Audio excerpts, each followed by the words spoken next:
यह जो नाटक है इसकी शुरुआत कैसे? मैं कहीं पढ़ रहा था तो जो जितनी भी विधाएं हैं, जो भी हैं, हम सब की उत्पत्ति अपने सनातन में ढूंढते हैं। और सनातन में चूंकि वेद सबसे प्राचीन है तो उसमें हम ढूंढने का प्रयास करते हैं। तो नाटक की उत्पत्ति भी सहज रूप से हमें तो वैदिक वाङ्मय में वहां से मिल जाता है।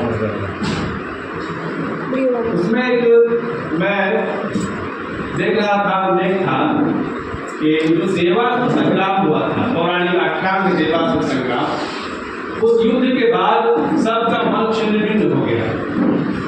तो इंद्र आदि देवता जो थे वो ब्रह्मा जी के पास गए और ब्रह्मा जी से निवेदन किए कि आप कोई ऐसी क्रीड़ा, ऐसा कोई खेल हम लोगों को बताइए जो दृश्य भी हो और श्रव्य भी, जिसको हम सुन भी सकते हो और देख भी सकते हो। ब्रह्मा जी ने ठीक है, उन्होंने अपने मनोयोग से एक विधा बनाई और उन्होंने जो 4 वेद है हमारे यहाँ, ऋग्वेद, सामवेद, यजुर्वेद, अथर्ववेद, तो ऋग्वेद से उन्होंने संवाद दिया और यजुर्वेद से अभिनय लिया और सामवेद से संगीत लिया और अथर्ववेद से शिल्प ग्रहण किया। तो इन सबों को मिला करके जो हमारे यहाँ धर्म चतुष्टय कहा गया है, धर्म अर्थ काम मोक्ष, जिसकी प्राप्ति के लिए उद्देश्य वही था। तो उन्होंने इस नाट्य विधा की परिकल्पना की, इसे बनाया और इंद्र आदि देवताओं को दे दिया कि आप जाइए और इसका प्रयोग कीजिए। इंद्र आदि देवताओं ने प्रयास किया लेकिन उनसे संभव नहीं हुआ।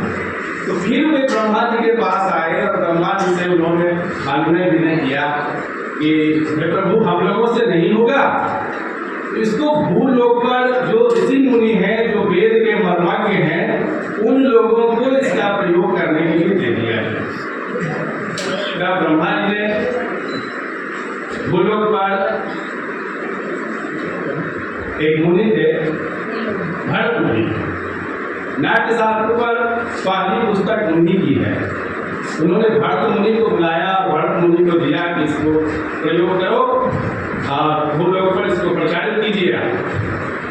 उसके बाद भरत मुनि ने अपने पुत्रों को इसका उपदेश दिया और इस प्रकार इस नाट्य कला जो है ये हमारे भूलोक पर शुरू से इसमें एक बात और भी जो हमारे साहित्य हैं, कुछ भी हैं, वो कुछ एलाइट वर्ग के लिए, विशिष्ट लोगों के लिए, लेकिन नाटक जो है ये सबके लिए सर्वसुलभ, छोटा हो बड़ा हो, शिक्षित हो अशिक्षित हो, सबके लिए इसका महत्व रहा है और इसलिए इसको पंचम वेद का नाम दिया है। इसे पंचम वेद कहा है।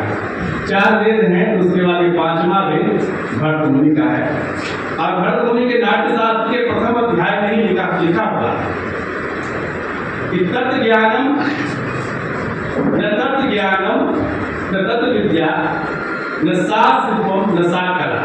तो इसमें ऐसा कोई चीज नहीं है जो नाटक में नहीं है। नाटक में हर चीज, कुछ भी ऐसा संसार में नहीं है जो कि नाटक में नहीं है।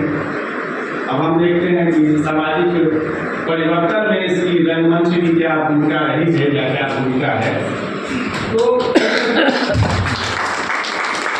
हमारे नाटक नीति का स्वागत करेंगे।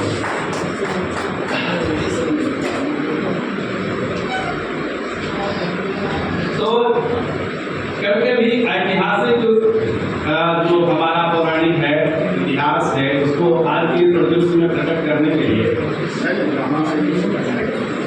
जैसे राम है, कृष्ण है, अब उन्हें आज तो हम देख नहीं सकते, देखना उन्हें संभव नहीं, तो उनको हम कैसे देखेंगे? तो राम का रूप बनाकर, कृष्ण का रूप बनाकर, उनके चरित्र को अपने आप में उतार कर हम उसको रंगमंच पर प्रकट करते हैं।